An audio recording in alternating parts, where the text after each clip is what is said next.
नमस्कार सभी दर्शकों का बहुत स्वागत है। आज की चर्चा मेरी मंगल ग्रह को लेकर है कि मंगल ग्रह को क्रूर ग्रह माना जाता है। उस पर से मांगलिक विचार को लेके सबसे ज़्यादा असमंजस यानी सबसे ज़्यादा दुविधा होती है कि कोई भी बहुत स्पष्ट रूप से ये नहीं बताता कि मंगल शुभ है अशुभ है या मांगलिक होना शुभ है या अशुभ है, जिस वजह से जातक को काफ़ी मुश्किलात होती है।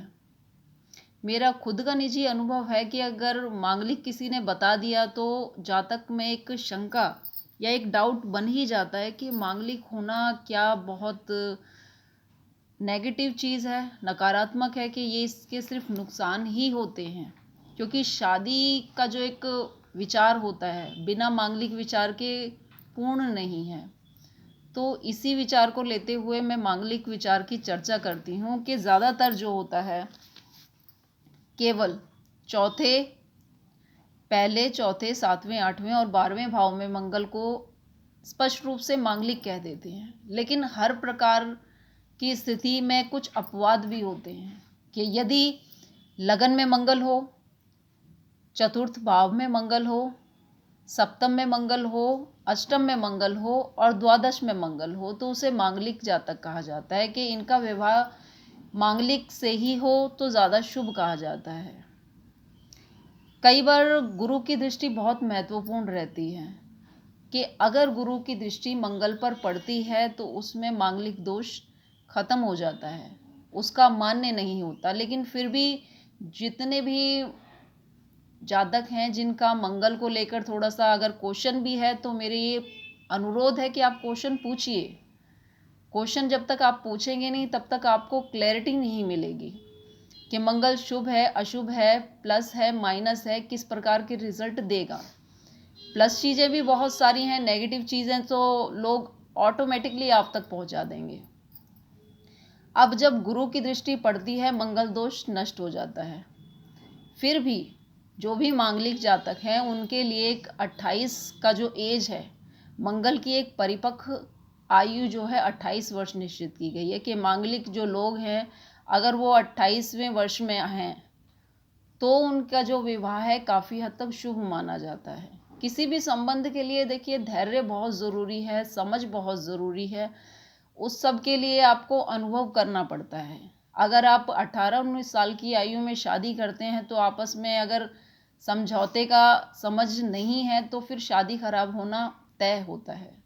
वहीं एक 28 की जो उम्र होती है, मैच्योर नेचर आ जाता है, समझ आ जाती है, धैर्य आ जाती है, तो किसी भी चीज़ को संभालना जो है आपके किसी हद तक हाथ में रहता है कि समझ जो है मुश्किल से मुश्किल स्थिति को पार कर सकती है।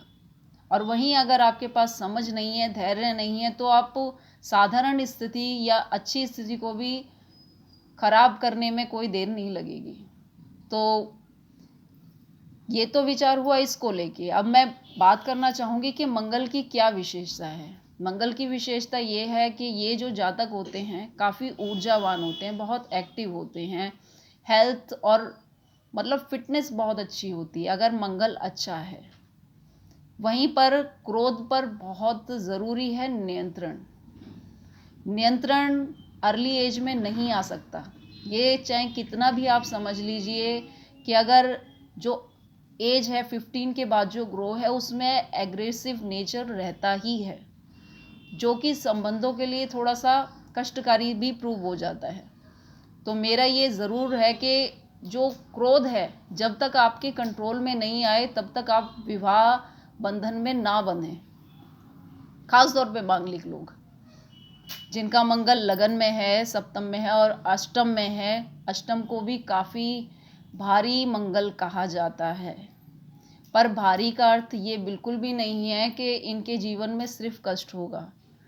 मेरा ये जो चैनल है या फिर जो भी इस विचार पर बात करने का उद्देश्य सिर्फ इतना है कि हर समस्या का हल होता है यदि आप उससे जुड़ी हुई चीज़ों पर सावधानी बरतते हैं। मंगल बहुत अच्छा कैरेक्टर रहता है, जिसका मंगल अच्छा है वो बोलने की क्षमता उसकी बहुत अच्छी है। आप देखेंगे वकील का प्रोफेशन बिना अच्छे मंगल के आप कर ही नहीं सकते। अच्छे भूमि के मालिक मतलब जिनका अपना घर है, भूमि संपत्ति है, तो उनका मंगल अच्छा होगा। दूसरा, एक ही समय में 4 कामों को निपटाने की क्षमता होती है, धर्म का आचरण करते हैं, ये उसके अच्छे गुण हैं। लेकिन हम अच्छे गुण सीखने की कोशिश करनी पड़ती है और बुरे गुण तो ऑटोमेटिकली आते हैं। तो वहीं पर हमें रोक लगानी है कि हमारा मंगल अच्छा हो। बहुत तार्किक बुद्धि आपको वो काम करवा सकती है जो आपका, कितना भी आप कर लीजिए, अगर आप बहुत अच्छे से बात करते हैं और उसमें वो मंगल के गुण मौजूद हैं, तर्क शक्ति है, तो सामने वाला चाहे आपसे विद्वान भी क्यों ना हो, लेकिन आपके तर्क के आगे आपकी विचारों को महत्व मिलेगा। यही है वकील का प्रोफेशन। फिर आप ये भी जानते हैं कि हमारी बॉडी में जो है एक फिक्स रेशो है हीमोग्लोबिन का, कि 12 से 15 तक। अगर वो रेशो है तो अच्छा है, लेडीज़ के लिए 12 है और मेल के लिए 15 का है। वहीं 70% जो है वाटर एलिमेंट है, मतलब 70% हमारी बॉडी में जल का 1% निश्चित है। तो इसी प्रकार मंगल में चंद्रमा ग्रह की दृष्टि भी बहुत अच्छी मानी जाती है। यदि मंगल के साथ चंद्रमा आ जाए तो वो जो मंगल का मांगलिक दोष है वो भी नष्ट होता है। ये मेरा निजी अनुभव है कि कई बार हमें सही राय नहीं मिलती, बहुत समय दुविधा में निकल जाता है कि मांगलिक हैं, दुविधा रहेगी, मुश्किलें रहेंगी, ये सब है वो सब है। लेकिन फिर भी अगर आप मंगल के शुभ गुणों को जानते हैं तो बहुत अच्छे रिजल्ट पा सकते हैं। गुस्से में ज़्यादातर काम बिगड़ते हैं, ये सभी लोग जानते हैं, लेकिन ये लोग नहीं जानते कि जो गुस्से का कारण है वो मंगल है। जितने भी कर्जे अधिक होते हैं वो मंगल की देन है। जो लोग जल्दबाजी में करते हैं, मंगल खराब है तो उनका ऋण बढ़ ही जाएगा, या ऋण को बढ़ने मत दो।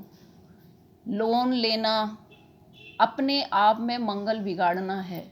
अगर आप अपने सामर्थ्य से अधिक, मतलब आपकी लिमिट नहीं है, उससे अधिक का आप लोन लेते हैं तो वो आप अपना मंगल खराब करते हैं, क्योंकि आप उसे चुकाएंगे नहीं तो आपको कष्ट होगा, बीपी बढ़ेगा, हेल्थ इश्यूज बढ़ेंगे, फिर आपको और पैसा खर्च करना पड़ेगा। तो कोशिश यही करें कि अपने सामर्थ्य के अनुसार, अपनी लिमिट के अनुसार लोन वाली चीज़ों में पड़ें। अन्यथा ये आपकी जो प्रॉपर्टी एसेट्स हैं, मतलब आपकी फिक्स चल संपत्ति, अचल संपत्ति, वो भी नष्ट होगी। तो मेरा अनुरोध ये ज़रूर है कि आप अपने क्वेश्चंस ज़रूर डालें। धन्यवाद।